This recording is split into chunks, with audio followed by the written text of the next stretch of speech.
آپ سکھانے سے متعلق کسی بھی انسان کی قدر و قیمت، اس کی ویلیو، اس کی عزت اور اس کا شرف اس کے دین، اخلاق اور ادب کے ساتھ۔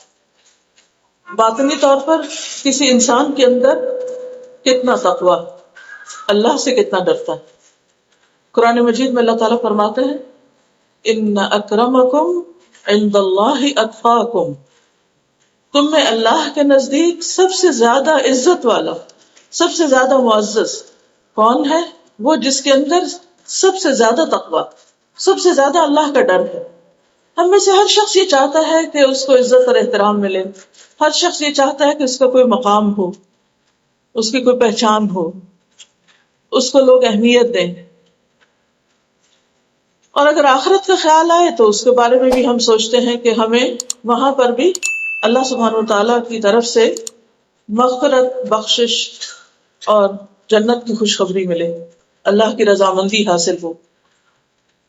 لیکن یہ کس طرح ممکن ہے؟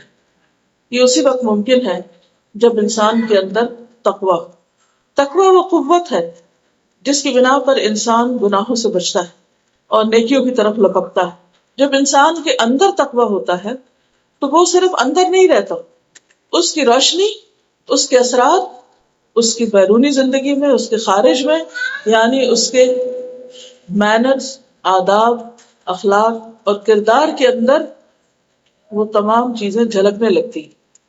جب ہم بچوں کی بات کرتے ہیں، بچوں کی تربیت کی بات کرتے ہیں، تو اس کے لیے بھی یہی اصول ہمیں سامنے رکھنا چاہیے۔ بہت سے لوگ ظاہری مینرز اور آداب تو بچوں کو سکھاتے ہیں، اور اس میں آپ دیکھیے کہ بعض اوقات نان مسلمز ہم سے آگے ہیں بچوں کو مینرز سکھانے کے معاملے میں، ان کی اچھی ہیبٹس ڈیولپ کرنے کے معاملے میں۔ لیکن کمی کس چیز کی؟ کہ وہ سب کچھ صرف ظاہری طور پر، اندر نہیں ہے کچھ۔ جبکہ ایک مومن صرف ظاہر میں اچھا نہیں ہوتا، اور صرف ظاہر میں اچھا ہونے کی کوئی قیمت بھی نہیں۔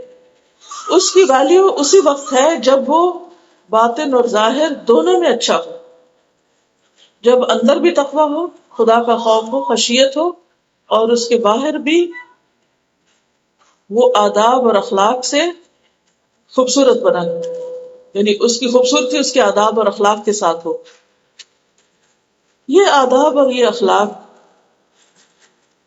جب تک بچپن کی تربیت میں شامل نہ ہو، بچوں کی تربیت میں شامل نہ ہو، اور روز اول سے یہ سب کچھ نہ سکھایا جائے، تو بڑے ہو کر آداب سکھانا اور اپنی عادتوں کو بدلنا بہت مشکل ہو جاتا ہے۔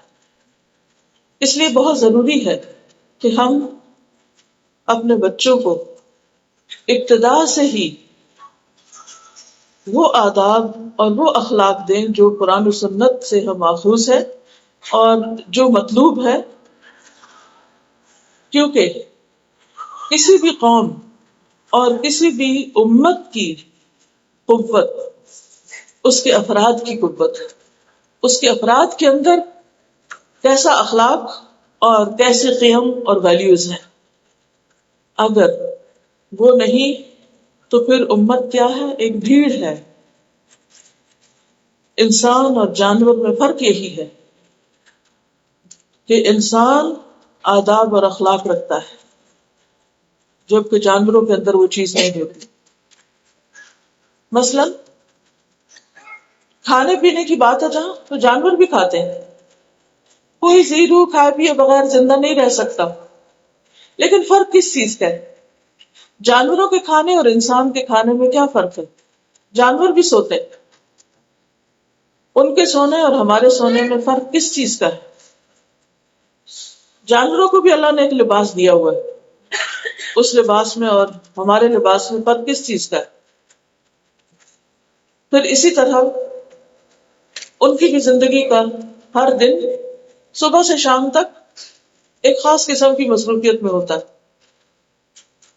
جس کا مقصد صرف پیٹ بھرنا یا چرنا یا ادھر ادھر گھومنا پھرنا یا رزق کی تلاش ہوتی، جبکہ انسان کے مقاصد زندگی صرف رزق کی تلاش نہیں ہے، صرف کھانا پینا نہیں ہے، بلکہ اس سے بڑھ کر اس سے آگے بھی بہت کچھ ہے۔ تو وہ کیا ہے؟ ان سب چیزوں کو جاننا اور انہیں اپنی عملی زندگی کا حصہ بنانا ہم سب پر لازم ہے. ہم میں سے ہر شخص ذمہ دار ہے، اور خاص طور پر جب ایک عورت ماں بن جاتی ہے تو اس کو جہاں اللہ سبحانہ وتعالیٰ نے بہت بڑا مقام اور شرف عطا کیا وہاں اس کی ذمہ داری اور مسئولیت بھی بڑھ جاتی ہے. اور وہ مسئولیت کیا ہے کہ وہ ایک قوم کو اچھے افراد دے. ماں کسی بھی بچے کے لیے سب سے پہلا مدرسہ ہوتی، پہلا اسکول. وہ اس کی گود سے جو کچھ سیکھتا ہے ایک بچہ وہ ساری زندگی اس کے ساتھ رہتا ہے. اس لیے اگر ہم بچوں کی اچھی تربیت کرنا چاہتے ہیں تو ضروری ہے کہ ہم خود ان کے لیے اچھے رول ماڈل بنیں. مثلا اگر ہمارے اندر صفائی، طہارت، نظافت کا کوئی احساس نہیں تو بچے بھی گندگی میں رہنا سیکھ جائیں گے، اس کے عادی ہو جائیں گے، اور ان کو احساس ہی نہیں رہے گا کہ وہ کہاں پل رہے ہیں، وہ کیا دیکھ رہے ہیں. اسی طرح اگر ماں کے اندر اخلاق نہیں، وہ چیختی ہے، چلاتی ہے، اپنے شوہر کے ساتھ بدتمیزی سے بات کر رہی ہے، تو بچے بھی چیخ چلا کے بات کریں گے، وہ بھی آپس میں لڑیں جھگڑیں گے، وہ بھی کسی کی عزت اور ادب اور احترام کرنا نہیں سیکھیں گے. اس لیے شادی سے پہلے ایک لڑکی کی زندگی تیاری کی زندگی ہوتی، جب وہ ایک بیٹی اور ایک بہن ہوتی، اور شادی کے بعد جب وہ ایک بیوی اور ماں بنتی ہے تو وہ عملی زندگی میں داخل ہوتی. اب ہمارا تیاری کا زمانہ تو گزر گیا، اب وقت ہے عملی زندگی میں اپنی ذمہ داری نبھانے کا. اگر ہم سے تیاری کے زمانے میں اس کام کے لیے، اس ذمہ داری کے لیے ہم نے تعلیم حاصل نہیں کی، اس کو نہیں سیکھا، تو گویا ہم نے اپنی زندگی برباد کی. اور آج کل ہو کیا رہا ہے کہ لڑکیاں بڑی بڑی ڈگریاں کر لیتی ہیں، بہت کچھ سیکھ لیتی، لیکن ان کو یہ نہیں پتا کہ بحیثیت ماں انہیں کیا کرنا ہے، یا بحیثیت بیوی ان کی ذمہ داری کیا ہے. ان کو اپنے آفس میں سب کو خوش رکھنا آتا ہے، اپنے شوہر کو خوش کرنے کا طریقہ معلوم نہیں ہوتا. وہ اگر اسکول میں ٹیچنگ کرتی ہے تو وہ دوسروں کو بچوں کو پڑھا سکتی، لیکن اپنے بچوں کو پڑھانا نہیں آتا، اپنے بچوں کی تعلیم و تربیت نہیں آتی، کیونکہ اس کی انہوں نے ٹریننگ حاصل کی ہے، پروفیشنل اخلاق کی ٹریننگ حاصل کی ہے کہ کسٹمر کے ساتھ کیسے اسمائل کرنا ہے. لیکن گھر کے اندر وہی اخلاق آ کے ختم ہو جاتا ہے کہ گھر والوں کے لیے کس طرح اسمائل کرنا ہے اور کس طرح ادب اور اخلاق سے پیش آنا ہے. اس لیے بہت ضروری ہے کہ ہم مسلمان مائیں اس پر باقاعدہ تعلیم حاصل کریں، اس چیز کو سیکھیں. مدرہڈ جو ہے یا پیرنٹنگ جو ہے یہ پورا ایک علم ہے، ایک سکل ہے، اس کو سیکھنا ضروری ہے. اگر اب تک آپ نے نہیں سیکھا تو اس کو سیکھنے کی کوشش کریں، ایسی جگہ معلوم کریں کہ جہاں آپ کو باقاعدہ اس کی تعلیم مل سکے، آپ کو تربیت مل سکے، یا جو بھی کامیاب مائیں ہیں ماضی کی یا حال کی، ان کی صحبت اختیار کریں، ان کے بارے میں پڑھیں، جانیں، سیکھیں، تاکہ آپ اپنے بچوں کو واقعی مفید انسان بنا کر اٹھائیں، جو دنیا میں بھی آپ کے لیے عزت کا باعث ہو اور مرنے کے بعد بھی آپ کے لیے بہترین صدقہ جاریہ. لیکن کوئی بھی چیز صرف آئی وش، I hope, I love, I think اس سے نہیں ہوتی. وشز کے ساتھ انسان کو کیا کرنا ہوتا ہے؟ محنت کرنی ہوتی، کوشش کرنی ہوتی ہے، اور کوئی بھی کام کرنے سے پہلے اس کو سیکھنا ہوتا ہے. یہ ایک بنیادی اصول ہے، سیکھے بغیر خود سے کچھ نہیں آتا، جاننا پہلا قدم. تو میں آپ سب سے یہ گزارش کروں گی کہ اچھی ماں، مثالی ماں کی کیا خوبیاں ہوتی ہیں، ماضی میں اچھی مائیں کیسی تھی، اب ہم اچھی مائیں کیسے بن سکتے ہیں، اس کے بارے میں جانیں. تربیت کے لیے اچھا رول ماڈل مہیا کریں. باپ کا جہاں تک کردار ہے تو اس کے لیے بھی لازم ہے، ظاہر ہے حدیث میں آتا ہے کہ ایک باپ اپنے بچوں کو اچھے ادب سے زیادہ کوئی چیز نہیں دے سکتا. یعنی سب سے بہترین تحفہ جو باپ دے سکتا ہے بچے کو وہ ادب الحسن ہے، عمدہ ادب، مینرز، اخلاق. اور اس کے علاوہ جب وہ کمائی کرے تو حلال کی کرے، تاکہ بچوں کو لقمہ حلال کھلائے. جب بچے لقمہ حلال کھائیں گے تو انشاءاللہ اچھے انسان بھی بنیں گے. ایک شخص نے حضرت عمر کے پاس آ کے شکایت کی کہ میرا بچہ جو ہے وہ بات نہیں مانتا، بدتمیز ہے، آپ اس کو کوئی نصیحت کریں، اس کو سمجھائیں. تو حضرت عمر نے بلایا اور کہا کہ تم کیسے بیٹے ہو، اپنے باپ کی عزت نہیں کرتے اور باپ کی بات نہیں مانتے. تو اس پر ناراض ہونے لگے، اس کو سمجھانے لگے. تو بچے نے کہا کہ کیا بچے کے بھی باپ پر کچھ حق ہے؟ تو حضرت عمر نے کہا بالکل ہے. کہا کہ کیا میں جان سکتا ہوں کہ وہ کیا حقوق ہیں؟ تو حضرت عمر نے کہا کہ بچے کا حق باپ پر یہ ہے کہ وہ اس کے لیے اچھی ماں کا انتخاب کرے، اس کا اچھا نام رکھے اور اس کو قرآن کی تعلیم دے. تو بچہ بولا کہ میرے باپ نے مجھے ایک بھی حق نہیں دیا. میرے باپ نے ایک سیاہ باندھی سے جو مجوسی تھی اس سے شادی کی، مجوسی غلام عورت سے شادی کی. میرا نام جعل رکھا جس کا معنی ہے سیاہ فام بد شکل، اور مجھے قرآن کی کوئی تعلیم نہیں دی. تو بجائے اس کے کہ حضرت عمر بچے کو ناراض ہوتے، باپ سے ناراض ہوتے کہ جب تم نے اس کے لیے اچھی گود کا ہی اہتمام نہیں کیا، اچھی ماں کا انتخاب نہیں کیا، تم نے نام اچھا نہیں رکھا، اس کو تعلیم و تربیت ہی نہیں دی، تو اب اس بچے سے تم کیا توقع رکھتے ہو، کیا ایکسپیکٹ کرتے ہو؟ تو اس لیے باپ کا فرض کیا ہے کہ وہ اپنی نسلوں کی حفاظت کے لیے اچھا ماحول فراہم کرے، اپنی اولاد کو اچھا نام رکھے اور اچھی تعلیم دے، اور جہاں تک رزق کا تعلق ہے تو رزق حلال کا بندوبست کرے. جہاں تک آداب سکھانے کا تعلق ہے، چونکہ یہ مضمون بہت وسیع ہے، میں چند چیزوں کی آپ کو صرف ہنٹس دوں گی آج کے لیے بطور یاد دہانی. چند ٹپس جن کو کی پوائنٹس کے طور پر اپنے بچوں کے اندر آپ نے ان کو دیکھنا ہے کہ وہ آ رہے ہیں یا نہیں آ رہے. تو ہمیں اپنے بچوں کے اندر دیکھنا ہے کہ وہ ادب اور اخلاق ان کے اندر پیدا ہو رہا ہے یا نہیں پیدا ہو رہا. پیدا ہونے کے بعد بچہ فوراً کیا کرتا ہے؟ رونے لگتا ہے. اس کے رونے کا علاج کیا کرتے ہیں؟ کیا کرتے ہیں علاج؟ دودھ دیتے ہیں، سینے سے لگاتے ہیں. دودھ ابھی نہیں آیا ہوتا لیکن سینے سے لگاتے ہیں. یعنی پہلی ضرورت کھانا پینا ہو، اسی وقت سے کھانے کے آداب شروع ہو جاتے ہیں. اور اس ادب میں پہلا ادب کیا ہے کہ ماں اپنے سینے سے لگا کر پہلی مرتبہ جو فیڈ کرے گی اس کو، وہ کس سے کرے گی؟ بسم اللہ سے، اللہ کے نام سے. کیوں؟ اگر انسان کھانے سے پہلے بسم اللہ نہیں پڑھتا تو کیا ہوتا ہے؟ شیطان شریک ہو جاتا ہے. لیکن کتنی مائیں اس اصول کو یاد رکھتی ہیں کہ خود کھاتے ہوئے بھی اور بچے کو کھلاتے ہوئے بھی، حتیٰ کہ اس کی زندگی کے پہلے دن پہلی خوراک جو اس کے منہ میں جائے، چاہے وہ گھٹی جائے، شہد جائے، کھجور جائے یا ماں کے سینے سے کچھ اترے، پہلی چیز کیا ہے؟ بسم اللہ.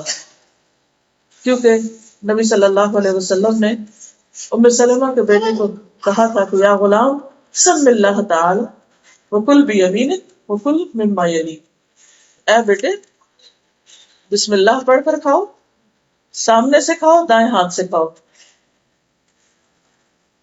کیا آپ کو یاد رہے گا کہ اپنے بچوں میں جا کے آپ نے آج یہ ٹیسٹ کرنا ہے، کیا آپ بسم اللہ سے کھا رہے ہیں، سامنے سے کھا رہے ہیں، دائیں ہاتھ سے کھا رہے ہیں؟ اگر نہیں تو آپ نے نبی صلی اللہ علیہ وسلم کی اس حدیث کو مس کر دیا، اپنے بچوں کو تعلیم نہیں دی. کیونکہ ہم اس میں فخر محسوس کرتے ہیں کہ ہمارے بچے کو چھری کانٹے سے کھانا ضرور آئے، ورنہ وہ بہت آکورڈ فیل کرے گا جب بات پڑھنے کے لیے کوئی جائے گا. ان کا ڈر ضرور ہے کہ ہمارا بچہ سوسائٹی میں بیٹھ سکتا ہے یا نہیں، لوگوں کے سامنے کیسے اسے کھانا آتا ہے یا نہیں. لیکن نہیں دیکھتے کہ اللہ رسول صلی اللہ علیہ وسلم کی جو تعلیمات ہیں اس پر اس کو کتنا عبور ہے، یا وہ اس عمل میں ہے یا نہیں. پھر اسی طرح پانی پینے کے لیے کیا کرنا ہو، کیسے پکڑنا ہو، کس ہاتھ سے؟ سیدھے ہاتھ سے پکڑنا ہو. پینے سے پہلے کیا کرنا ہو؟ بسم اللہ. کتنی دفعہ پینا ہوگا؟ 3 سانس. اور سانس اندر نہیں لینا، سانس باہر لینا، بیٹھ کر پینا. اللہ یہ کہ کبھی مجبوری ہوتی ہے پھر انسان کو ایکسپشنل صورت میں کھڑے ہونے کی اجازت once in a while. ہمیں چیک کرنا کیا ہمارے بچے ہی کرتے. بہت سی مائیں بچوں کو روٹی کا ٹکڑا پکڑا دیتی، سارے گھر میں گھومتے پھرتے ہیں، بسکٹ گراتے پھرتے ہیں، کھاتے پھرتے ہیں، ادھر گھوم رہے ادھر گھوم رہے ادھر، یا پھر اس کھانے پینے کے ساتھ کھیلنا شروع کر دیں گے، اور ماں کو پرواہ نہیں ہوگی کہ رزق ضائع کر رہے ہیں، کچھ کھانا نیچے گرائیں گے، کچھ ادھر کچھ ادھر. ٹھیک ہے ایک دن میں ادب نہیں آتا، ایک دن میں سب نہیں سیکھ سکتے، لیکن اگر ہمارے اپنا ٹارگٹ سیٹ ہے کہ یہ سکھا کر چھوڑنا اور بچوں کے اندر یہ چیز ڈالنی ہے کہ کھانے کا بھی ایک ادب اور احترام ہے، اس کو پاؤں کے نیچے نہیں کرنا، اس کو ضائع نہیں کرنا، اس کو یعنی اپنے کپڑوں کو خراب نہیں کرنا. لیکن یہ صرف لیکچر دینے سے نہیں آئے گا، بچوں کو عمل سے آئے گا، سکھانے سے، کرنے سے آئے گا، توجہ سے آئے گا. میں ہمیشہ سوچتی ہوں کہ حضرت اسماعیل علیہ السلام کے اندر اطاعت کا اتنا زیادہ جذبہ کہاں سے آیا؟ حضرت حاجرہ کے پاس کیا تھا؟ کون سا اسکول تھا، کون سا ماہر تھا، کون سا مدرسہ تھا، روضہ تھا، حضانہ تھا، کہاں بھیجا تھا انہوں نے ان کو تعلیم حاصل کرنے کے لیے؟ کتنے کھلونے تھے ان کے پاس، کتنی کتابیں تھیں، ان کا بیڈ کیسا تھا، ان کے روم میں کیا کچھ کلرفل پکچرز لگی ہوئی تھا یہ سب کچھ نہیں تھا. لیکن جتنے فرما بردار اسماعیل علیہ السلام اپنے باپ کے تھے، کیا اتنے فرما بردار ہمارے بچے ہیں جن کو ہم نے اتنی پیمپرنگ کی ہے کہ پنجوں پہ کھڑے ہو کے ان کی ہر خواہش پوری کی،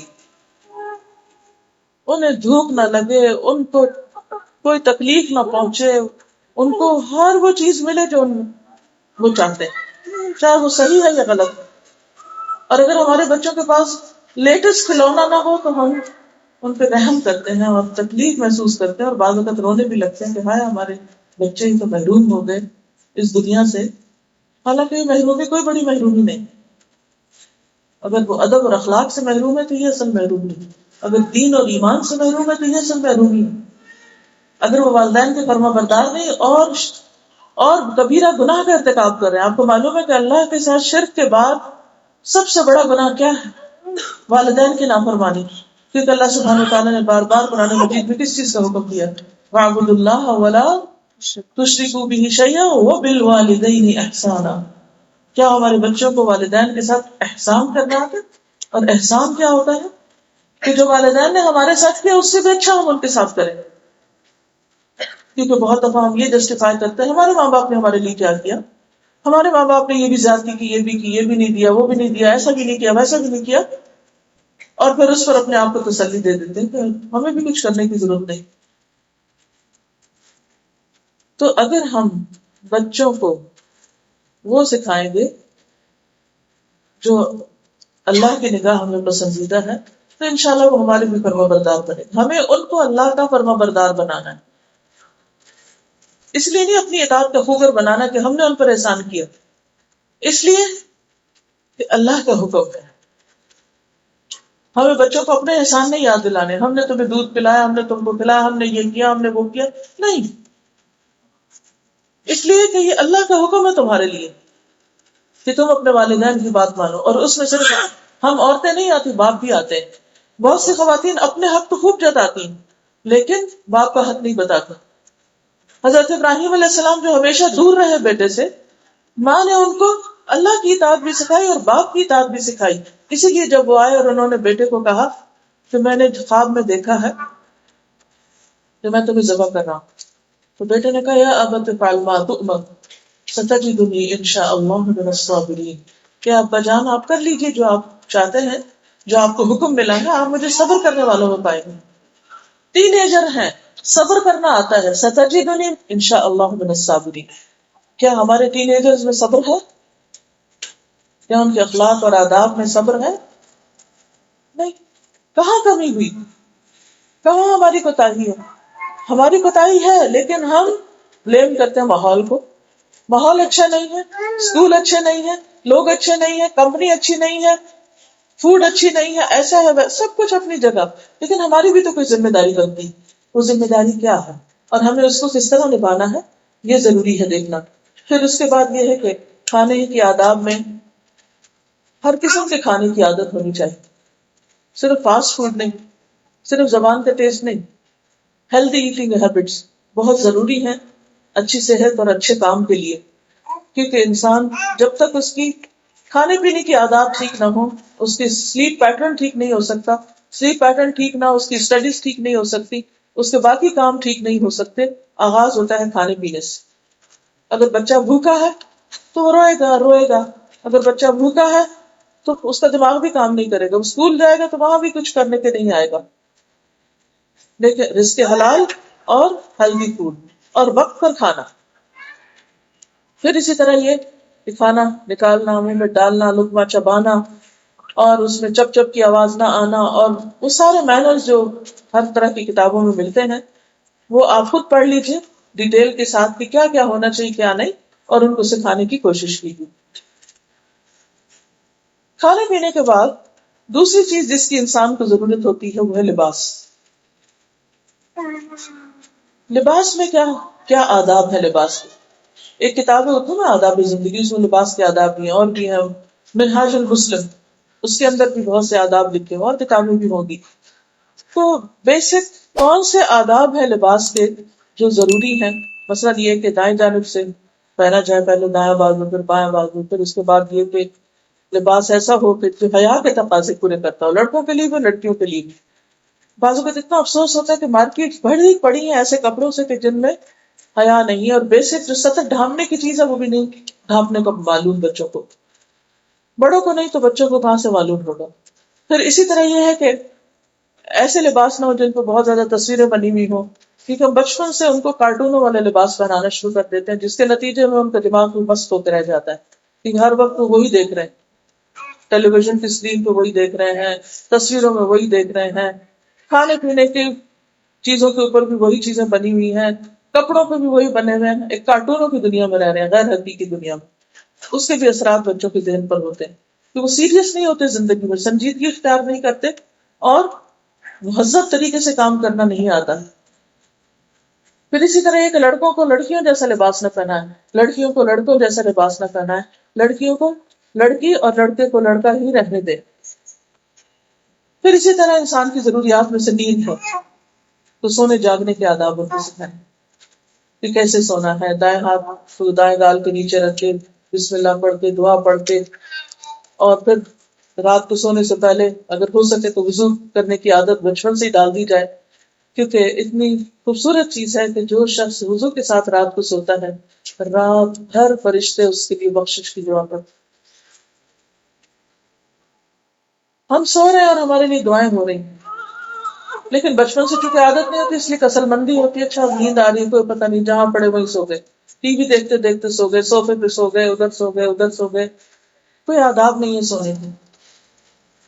تو اس چیز کو بھی خصوصاً جب وہ صبیان ہو، بچے ہوں چھوٹے، اس ایج میں اگر ساتھ ہی شروع کر لیا جائے کہ سونے سے پہلے ہاتھ میں دھو کے سوئیں، کیونکہ بعض اوقات میٹھا رہ جاتا ہے، کبھی کچھ کیڑا کاٹ جاتا ہے، کبھی کچھ اور ہو جاتا ہے، تو مچھر بھی جو کاٹتے ہیں تو اسی وجہ سے کہ ان کو کچھ کھانے کو ملتا ہے وہاں، پینے کو بلکہ. پھر اسی طرح یہ ہے کہ انسان کی ضروریات میں سے فزیکل نیڈز کے علاوہ انسان کی اسپرچل نیڈز بھی ہے. تو بچوں کی فزیکل نیڈز یعنی کھانا پینا، لباس، نیند، اور اس کے علاوہ کھیل کود، فزیکل ایکسرسائز وغیرہ، فریش ایئر، دھوپ. اب آپ دیکھیں کہ ہمارے گھر اس اسٹائل کے ہیں کہ جہاں پر ونڈوز اتنی چھوٹی ہیں کہ ڈے لائٹ ہی نہیں اندر آتی. اب ریسنٹلی میں ایک آرٹیکل پڑھ رہی تھی کہ سرکیڈیم ردم جو ہے، سرکیڈین ردم جو ہے وہ ڈسٹرب ہو رہا ہے کیونکہ روشنی اندر نہیں جا رہی، نیچرل سن لائٹ نہیں جاتی. ہماری آنکھیں جو ہیں یہ ہمارے انر سائڈ کی ونڈو ہے، جب ونڈو ہی بند ہے، ونڈو کو صرف آرٹیفیشل روشنی جا رہی ہے، تو ان آنکھوں کے تھرو روشنی ہمارے انر باڈی تک پہنچتی ہے. یعنی آپ یوں سمجھیں یہ بلب ہیں جو چارج ہوتے ہیں سورج کی روشنی سے، دن کی روشنی سے، اور پھر وہ روشنی اندر جاتی ہے، دماغ کو جاتی ہے. اور جب ہم اندھیرے میں سارا وقت رہتے ہیں تو کیا ہوتا ہے، وہ اندر روشن ہی نہیں ہوتا اور کئی بیماریاں اس سے لاحق ہو جاتی ہیں. وٹامن ڈی کی کمی ہو جاتی ہے اور کیلشیم کم ہو جاتا ہے، اور وٹامن ڈی اور وہ کیلشیم مل کے ہڈیوں کو مضبوط کرتے ہیں. بچوں کی ہڈیاں کمزور ہیں، لتھارگی، سستی، کاہلی، کوتاہی، نہ کھیلنے کا موقع، نہ فریش ایئر کا موقع، نہ دھوپ لینے کا موقع، نہ ہوا لینے کا موقع. تو ہم نے ان کی فزیکل نیڈز نہیں پوری کی. پھر ہم ان سے کیا توقع رکھتے ہیں کہ وہ اچھے بچے بنے. پھر اسی طرح یہ ہے کہ اسپرچل نیڈس میں بچپن سے بچوں کو ذکر کا عادی بنائیں. یعنی کہ شروع میں لا الہ الا اللہ، پھر کلمہ توحید.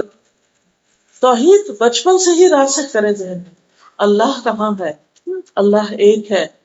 اور پھر اس کے بعد یہ کہ اللہ کی محبت کی بات، اللہ کے خوف کی بات. ہاں یہ دوسری آیت ہے سورۃ الفرقان کی. الذی لہ ملک السماوات والارض ولم يتخذ ولدا ولم يكن له شریک فی الملک وخلق كل شیء فقدرہ تقدیرا. یہ آیت آپ سکھایا کرتے تھے بنو ہاشم کے بچوں کو جب وہ بولنے کی عمر کو پہنچتے. پھر اسی طرح یہ ہے کہ اللہ سبحانہ وتعالیٰ کی محبت کے علاوہ نبی صلی اللہ علیہ وسلم کی محبت. بچپن سے ہی بچوں کو بتائیں کہ نبی صلی اللہ علیہ وسلم کے والد کا نام کیا تھا، والدہ کا نام کیا تھا، وہ کہاں پیدا ہوئے، اور پھر دودھ کس نے پلایا، پھر وہ کیسے نبی بنے، فرشتہ کیسے آیا، تاکہ وہ ساری چیزیں بچپن سے ہی ذہن میں راسخ ہو جائیں، ان کی محبت دل میں آ جائے.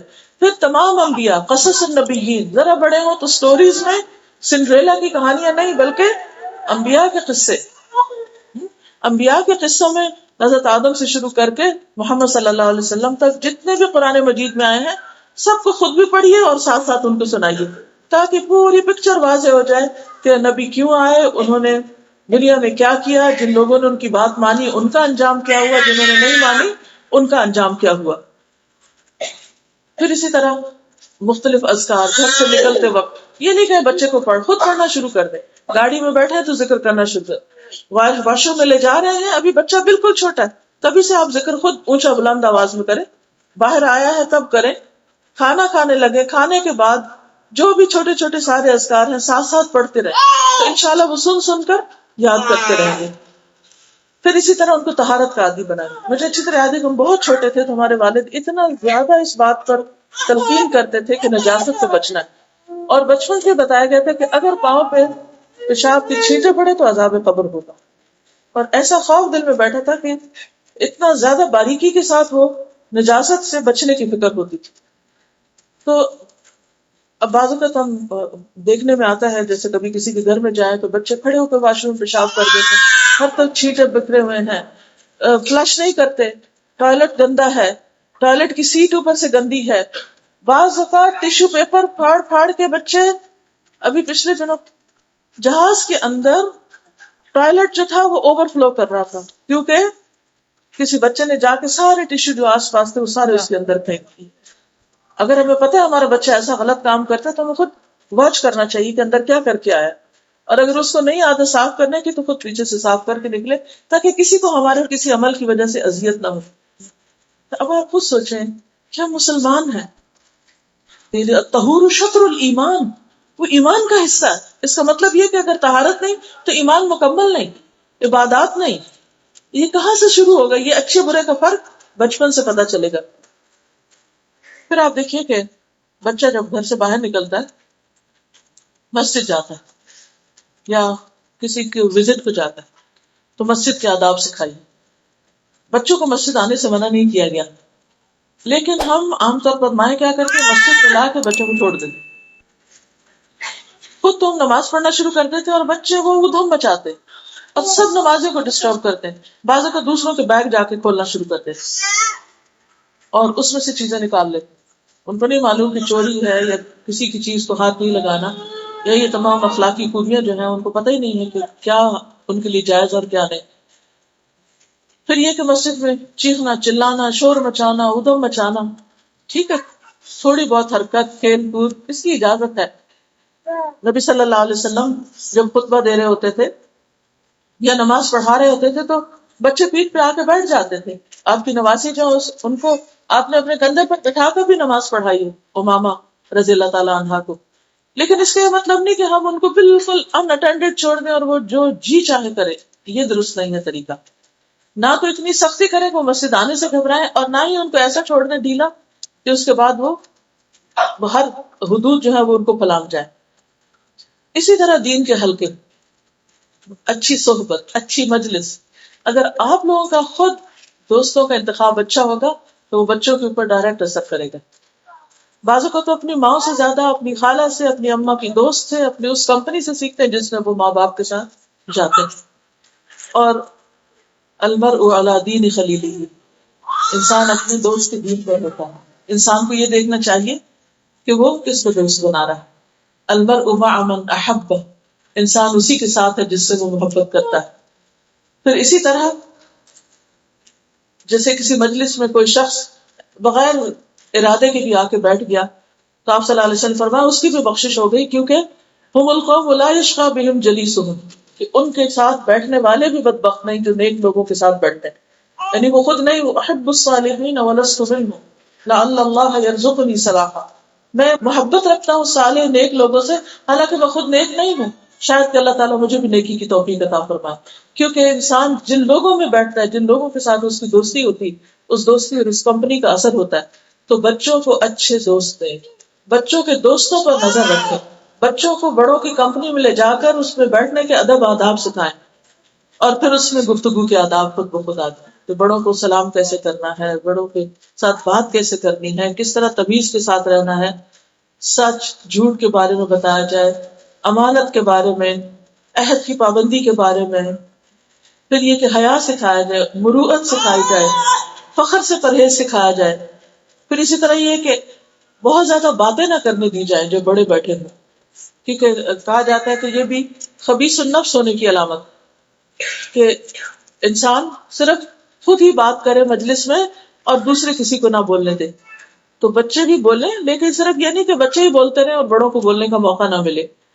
پھر اسی طرح یہ کہ بچوں کو زیادہ قسمیں کھانے نہ دی جائیں، کیونکہ چھوٹے ہوتے ہیں نا تو سویرنگ کی بڑی عادت پڑ جاتی ہے. گالی گلوچ کے اوپر نظر رکھی جائے کہ بچے کون سے الفاظ استعمال کر رہے ہیں. پھر اسی طرح میوزک کے بارے میں بچے بہت جلدی اٹریکٹ ہوتے ہیں، اس پر نظر رکھی جائے کہ کیا سن رہے ہیں، اس کا آلٹرنیٹ دیں، اچھی چیزیں سننے کے لیے دیں. پھر اسی طرح یہ کہ تواضع اور لالچ نہ ہو. کسی کے گھر جائیں تو وہاں بگڑ کے نہ کھڑے ہو جائیں کہ وہ کھلونا مجھے ساتھ لے کے جانا، کبھی بھی نہیں لے کے جانے دیں، چاہے گھر والے کتنے ہی کہیں کہ یہ آپ ساتھ لے دیں، نیور. تاکہ بچے کے اندر کسی کے مال کی لالچ نہ ہو، کسی چیز کو دیکھ کر اس کی ہرس نہ آئے.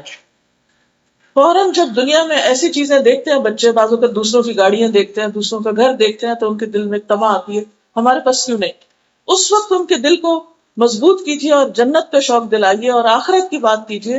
کیونکہ دنیا میں تو انسان جس بھی مقام پہ پہنچے پھر کہے گا اس سے اوپر میں کیوں نہیں، اس سے اوپر کیوں نہیں، اس کی تو کوئی حد ہی نہیں.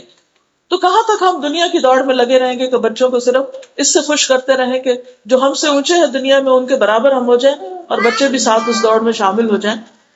تو ہمیں اس میں مال و زر کی محبت کو جتنا بھی کم کر سکیں، اگرچہ وہ اتنا آسان نہیں ہے لیکن ہماری کوشش جاری رہے.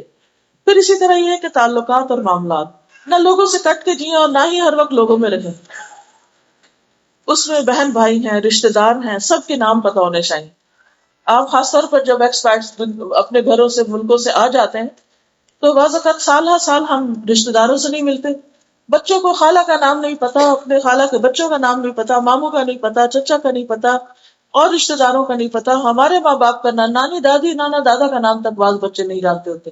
بالکل آری. ہم جب قرآن مجید پڑھاتے ہیں تو شروع میں جب آتا نا صلہ رحمی کے بارے میں تو ہم اسائنمنٹ دیتے ہیں کہ بچوں کے ساتھ بیٹھ کے سب رشتہ داروں کے نام ٹری بنائیں، فیملی ٹری، اور سب کے نام ان کو سکھائیں. تو آپ بھی ضرور اپنے بچوں کو لے کر بیٹھیں اور سب کے نام بتائیں، اتنی خالہ ہے تمہاری، اتنے ان کے بچے ہیں، ان بچوں کے نام یہ ہیں، تاکہ صلہ رحمی ہو سکے. صلہ رحمی کیسے ہو سکتی ہے اگر یہ پتہ ہی نہ ہو کہ ہمارے رشتہ دار کون سے. اور آپ کو معلوم ہے کہ جو شخص یہ چاہتا ہو کہ اس کی عمر میں اضافہ ہو، اس کے رزق میں برکت ہو، تو اس کو کیا صلہ رحمی کرنی چاہیے. پھر اسی طرح یہ ہے کہ بچوں کو فخر سے بچایا جائے، تواضع ان کے اندر آئے کہ کسی بھی چیز پر ہوئی نہ کہ یہ دیکھو میرے پاس یہ ہے، اور دوسروں کے اوپر اس وجہ سے کوئی روب جمائے. پھر بڑوں کی عزت، احترام، ان کے لیے جگہ چھوڑنا. مثلا بس میں آپ بیٹھے ہیں، جہاز میں بیٹھے ہیں، کوئی بڑا آ گیا، ضعیف آ گیا، بزرگ آ گیا، اس کے لیے جگہ چھوڑنے کا طریقہ بتائیں. اور اگر بچہ نہ اٹھے تو خود اٹھے.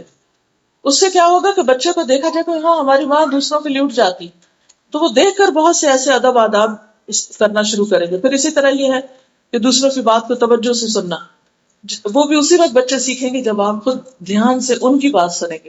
تو انشاءاللہ تعالیٰ یہ چند چیزیں یاد دہانی کی تھی. ہم سب کوشش میں لگے رہتے ہیں، لیکن کوششوں کے ساتھ دعا بہت ضروری ہوتی ہے. اللہ تعالیٰ سے دعا ہے کہ اللہ تعالیٰ ہمیں بہترین عمل کی توفیق دے اور ہم واقعی اپنی ذمہ داریوں کو احسن طریقے سے پورا کر سکیں.